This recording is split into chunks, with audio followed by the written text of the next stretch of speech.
Welcome to CTV News Trendline with Michael Stittle and Nik Nanos.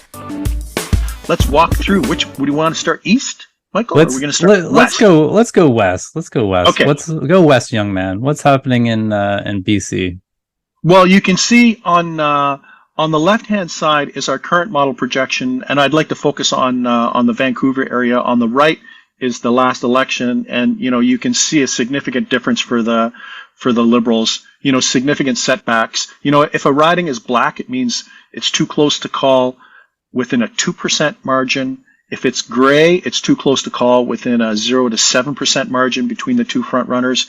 And, check out, basically you have Liberal setbacks across Vancouver, with them only holding in our current seat projections 3 ridings. I think it's Vancouver South, Surrey Centre, and Surrey Newton. I think those are the 3 that they hold on to.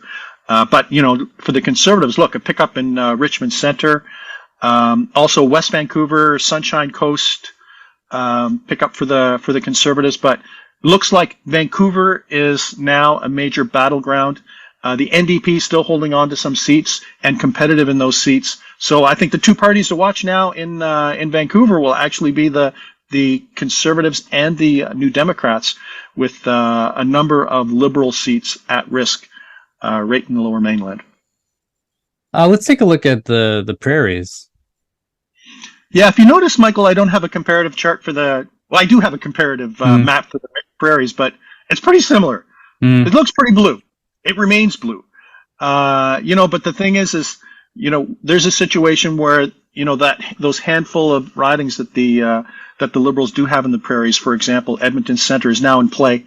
And could be at risk, as is the riding in Calgary.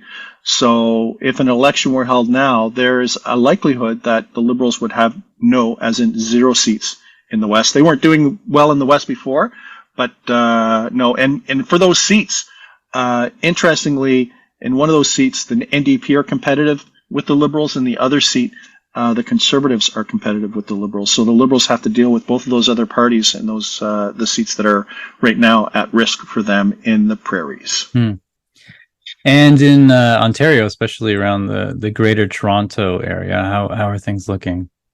Man, when you look at the last election, it's pretty red in Toronto. Toronto is usually one of those bedrock Liberal, why don't we call it ground zero for the Liberals, right? When the Liberals are strong in Toronto, that means that they can fight nationally and look to try to win an election. When they're weak in Toronto, you can see that it's just bad news. Some interesting races to watch. Parkdale Hyde Park for the NDP could be a pickup, as is Davenport. For the Conservatives, Cambridge is a riding that goes on the west. That's on the west end of the GTA.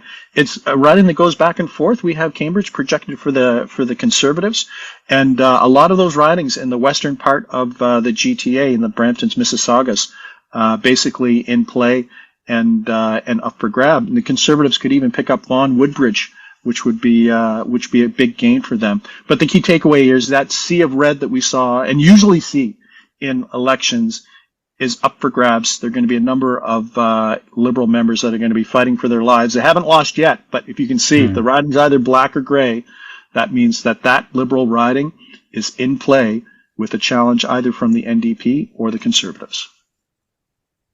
Nik, what about Quebec? Well, Quebec is interesting. What I'd like to focus on in Quebec is the fact that there's not really a lot of change. This is the one riding that is good for the Liberals, and that one province that is good, where the Liberals are not on the defensive. The Conservatives have not been able to make a big breakthrough. They're probably going to hold on to what they have. The big, I think, one wild card or interesting dimension for Quebec will be, how will Pierre Poilievre's wife play in Quebec? She's perfectly bilingual. She's got a very interesting personal story, being a new Canadian and living in Quebec, and she's probably going to be a big asset for the Conservatives that they will try to use to make a breakthrough in Quebec. But, the Quebec voters are a little different than everyone else. They won't go in a particular direction, and then something will happen. It's happened with Jack Layton, right? There's a Jack Layton effect where like 1 week he was not a player, and then the next week the numbers started to move. So Quebec will be interesting to watch on that front.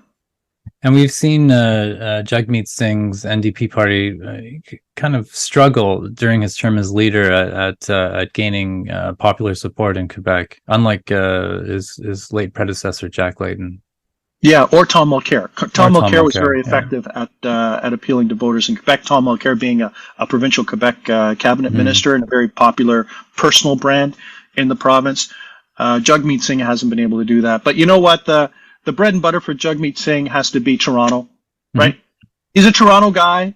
He's a New Democrat. The New Democrats, do have a base in Toronto. They do have organization in Toronto. I think for Jagmeet Singh, his political future will probably be predicated on his ability to deliver some more seats in Toronto.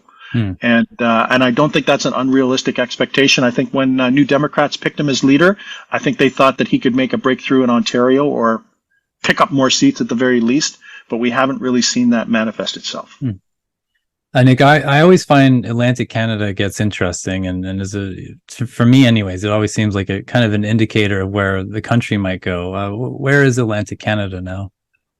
Well, right now, you can see traditionally on the right-hand side that the Liberals actually do quite well in Atlantic Canada. That usually makes them feel good. On election night, they're usually happy when the Atlantic Canadian, the Maritime numbers come in. But when you look at where we're at now, we only have right now in the Maritimes, at least, 2 Liberal holds.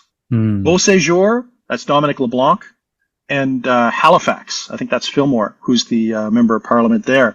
So, yikes. What this shows is the Conservatives are poised to pick up seats in the Maritimes, and that the Liberal members, although some of them might hold on, are basically in very tight races. They're in races for their lives to try to hold on to seats in the Maritimes.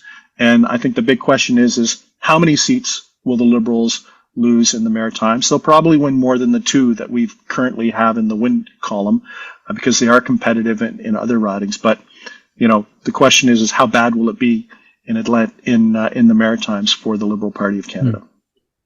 Nik, what's your big takeaway from all this? Liberals in trouble, and Justin Trudeau's brand is weakening, and that's a 1-2 punch that sets up the Conservatives to have a chance to form a majority government. But who knows what will happen when the election actually occurs?